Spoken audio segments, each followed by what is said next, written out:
not come down. So the collective bargaining agreements really must be respected.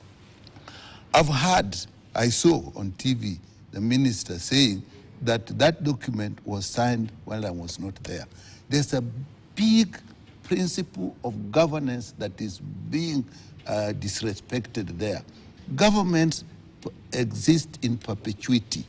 What a government did, the last government did, the new government owns it.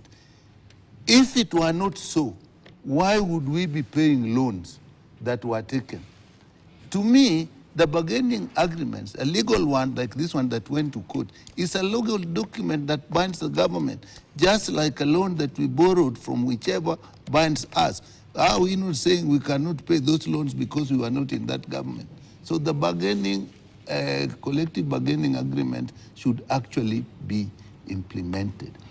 If a circumstance arises that makes it difficult to implement them, let's treat them exactly the same way we treat those loans that we respect.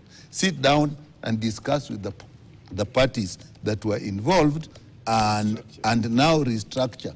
The loans, they restructure. If we think that the bargaining agreement, the collective bargaining agreements is difficult to implement, we must sit down with the parties and say, this is what we want to do, suggest on this. You just don't disown it. That is bad governance. But don't you think, Daktari, it's because the doctors are expected to make a move before the government? Is it not the exact place where there's a problem? The government expects the doctors to make a move before they can do something, and the doctors don't trust that if we make this move, the government will fulfill their side of the bargain. The doctors have made a move. They've gone on strike. No, to go back to work. So, to go back to work. Yes, do you think that's what the government wants? If they said, look, you can't tell somebody to relinquish the very weapon that they're using for discussion. You tell them, go and destroy this and throw it away. Then we come and discuss. In the world, there's no negotiation that is done like that. You talk first, and if you see there's good progress and you believe that you can trust what is going on, for what people are saying, people can't be negotiating with you and then going to funerals and saying, this document was signed when I was not there. Tomorrow morning, when you go to the negotiation table, what is your mind supposed to think?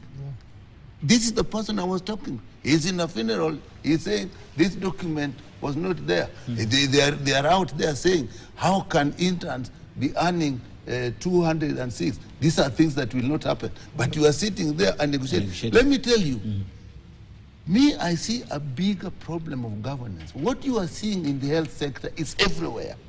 The only thing is health sector is sensitive, and therefore the matters are coming out. The health workers are organized, and they're saying this. So the problem of governance is that I don't see seriousness in governance. Okay. People make statements, they don't, you can't make that kind of statement while there's a discussion going on. You can't. You can't speak about it publicly. And even if you do, the best you can say is we're discussing about it, we hope our doctors will do, but you can't make statements that are indicating that there are things that you will not discuss, you will not accept, you do not own. Now, if you don't even think you want to talk about the collective bargaining agreement, why are you sitting down? So what I'm seeing, there is a problem of governance that we are seeing.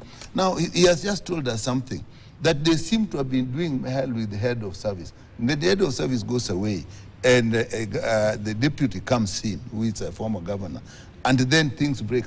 Me, administratively, the question I would ask, first and foremost, was the person who came in to negotiate when the head of service went, was he briefed?